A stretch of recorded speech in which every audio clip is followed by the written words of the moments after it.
So I then began to ask God, why did you take Deanna? It made no sense.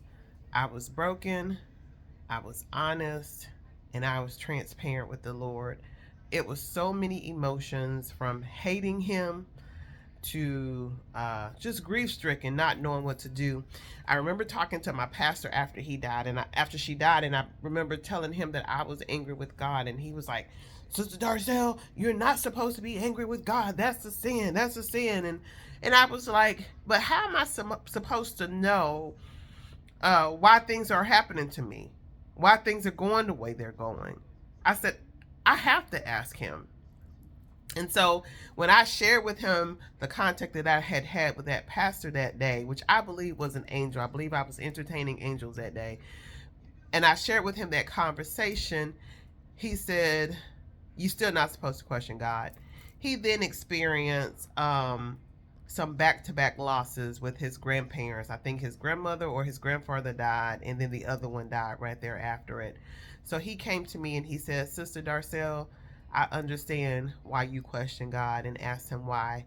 He said, "When my grandparents died, I too had to ask him, why did both of them die? And they died so close, back to one another, knowing how much I depended and needed them in my life." And so he said, "So I do understand." And he apologized. He apologized for a lot of things that had happened during that time, from the church not being present and being very supportive, to not understanding my loss or my grief. So remember, I told you that I went back. I went back. So me and the guys continued to date each other, or I, once again, I dated him. I continued to date him. He continued to do what he was doing.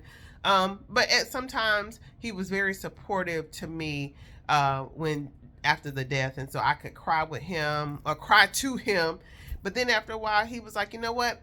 I'm sick and tired of this. Every time I come over to see you, you're always crying. You're sitting here in the dark. It's just not any fun anymore. I'm done. I'm done." And so eventually he left for a period of time. My life continued to go. I continued to work. I was having a hard time. It was like it was one trial after another. And then I could not find a job. I could not find a job. And so, I then went back to college, got my master's degree, came back again, got back involved with him. It was just a revolving door between me and him, and nothing was going right, and I just could not seem to break that. So I'm going to move a whole lot past my life. And so I left my hometown and I went to another small town in Florida called Palm Coast. I moved there and worked at an army base and was doing very well. Things were going well. I was happy. I had dealt with my grief. God had basically shared with me over time, she came to interrupt your life so you would never be the same person again. And so I began to see that actually fulfilling itself because I was flourishing. Um, and so I had to have a major surgery on my knee, and I needed someone to take me to have this surgery, pick me up, and stay with me after the surgery. And what does my dumb butt do? I called him. I called him. And the folks that I work with at the armory, I told them my story. They knew all about it. And so I'll never forget. I said, "Well, he's going to come and stay with me when I have this surgery," because my mom couldn't come. And my Miss Lynn, she said, "Oh, hell no, he won't. He will not." She said, "I'm going to take you to your surgery.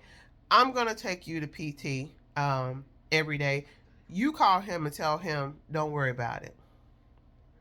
And so I was like, wow, but look at how the Lord works. So prior to this, maybe a couple months before, I had gone to see him.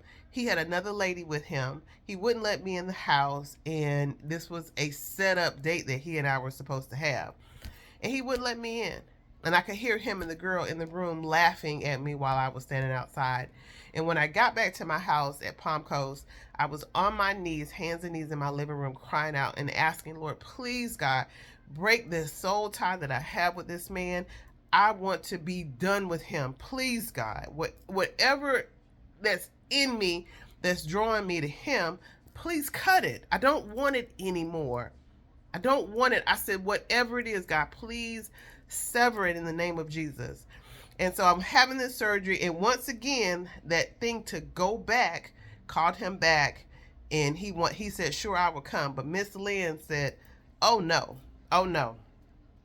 So I called him up and I said, hey, I don't need for you to come for the surgery. My coworkers are going to take care of me. They're going to get me to my surgery, get me to PT, and do whatever I need for them to do during this time. And he was like, no, I'll come. It's not a problem. I said, no, it's okay. I don't want to take you out of what you're doing. I'm going to be fine. They'll take care of me. He said to me, he said, you know what? I won't come. I'll ride in my car down 95 standing up and be wishing that you die on their table.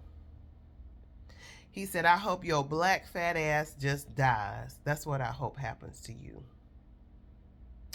And I said to him, I said, wow, you wish death on the baby and now you're wishing death on me. And he was like, that's right. That's right. I agreed to come help you and now your ass don't want me to come help you. It's all right. That's all right.